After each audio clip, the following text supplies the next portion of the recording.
നമസ്കാരം. നല്ല ബന്ധങ്ങൾ ലഭിക്കുക, അവ നിലനിൽക്കുക എന്നത് ജീവിതത്തിലെ വലിയ ഭാഗ്യമാണ്, സന്തോഷമാണ്, ജീവിത നേട്ടങ്ങളാണ്. നല്ല ബന്ധം എന്നതുകൊണ്ട് ഉദ്ദേശിക്കുന്നത് ആ ബന്ധത്തിൻ്റെ പരിണിത ഫലങ്ങളായി നമുക്ക് സന്തോഷം ലഭിക്കുന്നു, സംതൃപ്തി ലഭിക്കുന്നു, സമാധാനം കിട്ടുന്നു, നാം പ്രചോദിപ്പിക്കപ്പെടുന്നു എന്നൊക്കെയുള്ളതാണ്. ചുറ്റുപാടുകളാൽ സ്വാധീനിക്കപ്പെടുമ്പോഴാണ് നമുക്ക് നല്ല ബന്ധങ്ങൾ വന്നു ചേരുന്നത് എന്നതിൽ തർക്കമില്ല. ഇങ്ങനെ ചുറ്റുപാടുകളാൽ സ്വാധീനിക്കപ്പെടാൻ നല്ല സംസാര രീതി എന്നത് വളരെ പ്രധാനപ്പെട്ടൊരു മാർഗമാണ്.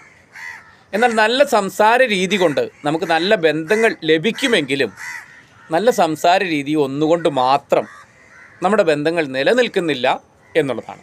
ആ ബന്ധങ്ങൾ നിലനിർത്തുവാനായി മറ്റു ചില കാര്യങ്ങൾ കൂടി നാം ശ്രദ്ധിക്കേണ്ടതുണ്ട്. ഒന്ന്, നന്നായി കേൾക്കാൻ ശ്രമിക്കുക, നല്ലവണ്ണം ശ്രദ്ധിക്കാൻ ശ്രമിക്കുക, ആ കേട്ടതിനെ മനസ്സിലാക്കുവാനും ഉൾക്കൊള്ളുവാനും ശ്രമിക്കുക. എന്നിട്ട് അതിനോട് നല്ലവണ്ണം പ്രതികരിക്കാൻ കൂടി പഠിക്കുക. ഇത്രയും കാര്യങ്ങൾ ഉൾക്കൊണ്ട് മുന്നോട്ട് പോയാൽ നമ്മുടെ പെരുമാറ്റം മറ്റുള്ളവർക്ക് വളരെയധികം ആശ്വാസകരമായി മാറുകയും നല്ല ബന്ധങ്ങൾ നിലനിൽക്കുകയും ജീവിതത്തിൽ നമുക്ക് സന്തോഷം കൈവരികയും ചെയ്യുന്നു എന്നുള്ളതാണ്. നന്ദി, നമസ്കാരം.